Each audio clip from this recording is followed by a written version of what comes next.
প্রিয় দর্শক, আমি আপনাদের এখন দেখাবো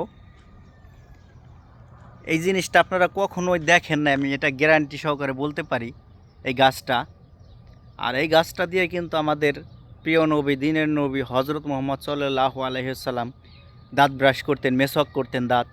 কিন্তু আমাদের প্রত্যেকটা মুসলিমের এটা দিয়ে দাঁত মেসওয়াক করা উত্তম, ফরজ কাজ এটা আমি মনে করি। কারণ আমাদের মুসলিমের এটা বাধ্য দাঁত ব্রাশ করা, মেসওয়াক করা। কিন্তু আমরা করি কি টুথপেস্ট ব্রাশ দিয়ে দাঁত ব্রাশ করি, কিন্তু সৌদি আরবে কিন্তু প্রায় লোকেই 99% আমি বলবো কিন্তু সবাই এই মেসওয়াক দিয়ে দাঁত ব্রাশ করে। কিন্তু আমাদের দেশেও করে, যখন রমজান মাস আসে তখন একটু বেশি করে আমাদের দেশে মুসল্লিরা। তো আশা করি আমার পুরো ভিডিওটা দেখবেন, দেখলে পরে বুঝতে পারবেন যে এই মেসওয়াক গাছটা কেমন দেখতে। তো চলুন দেখা যাক, কথা না বাড়িয়ে আমার পুরো ভিডিওটি দেখবেন আশা করি। তো প্রিয় দর্শক, আপনাদেরকে আমি এখন নিয়ে যাচ্ছি ওই মেসওয়াক গাছের দিকে। এটা হচ্ছে খেজুর বাগান। দেখেন কি সুন্দরভাবে সারিবদ্ধভাবে খেজুর গাছগুলো রোপণ করছে। এই পাশে হচ্ছে গ্রিন হাউস, এই যে ডেরার মতো দেখতেছেন, এগুলোর ভিতরে মরিচ গাছ, টমেটো গাছ রোপণ করে। আর এইগুলো হচ্ছে খেজুর গাছ। সৌদি আরব কিন্তু খেজুরের জন্য বিখ্যাত। তো চলুন এখন দেখা যাক মেসওয়াক গাছটা। তো এই হচ্ছে সেই মেসওয়াক গাছ। আমি প্রথমত আপনাদের নিচে থেকে দেখাই। এখানে পানি দেয়, এই যে এগুলো হচ্ছে পানির লাইন। এই পানির লাইনগুলা থেকে পানি বের হয় সকালবেলা এবং বিকেলবেলা, 2 টাইম পানি দেওয়া হয়। কারণ পানি না দিলে কিন্তু এই গাছগুলো মরে যাবে, আপনারা ইতিমধ্যেই জানেন বা বুঝেন।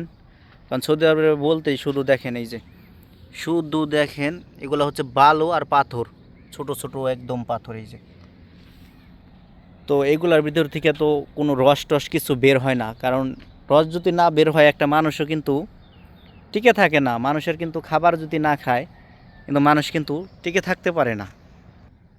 যেমন মানুষের খাদ্যের প্রয়োজন আছে, তেমন একটা গাছপালারও কিন্তু পানির প্রয়োজন আছে, খাদ্যের প্রয়োজন আছে। কারণ এই পানিগুলো না যদি না দেয়, কিন্তু গাছগুলো সব গাছ কিন্তু মরে যাবে। এর জন্য এই পানিগুলো দেওয়া হয় গাছের নিচে। এই যে প্রত্যেকটা গাছের নিচে কিন্তু পাইপ আছে, এই পাইপ দিয়ে মানে ফিক্সড করা আছে।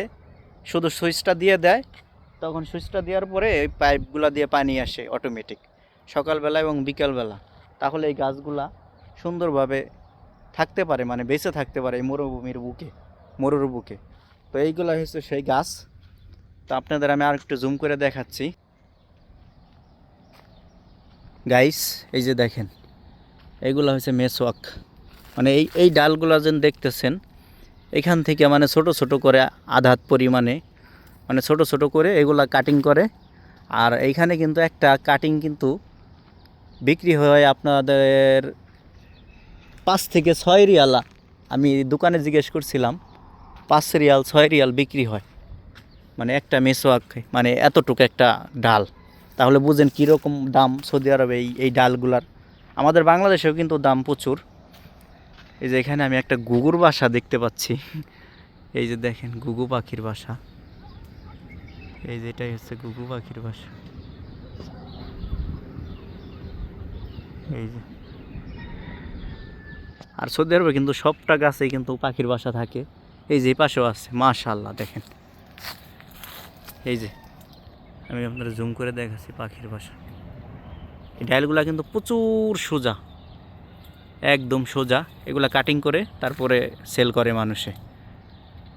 এটাই হচ্ছে সেই মেসওয়াক গাছ। দেখেন এই গাছের গোড়াটা। আর ভিডিওগুলো যদি আপনাদের কাছে ভালো লাগে, অবশ্যই কমেন্ট করে যাবেন। প্লিজ প্লিজ আপনারা সকলে কমেন্ট করবেন এবং আপনাদের মতামত জানাবেন।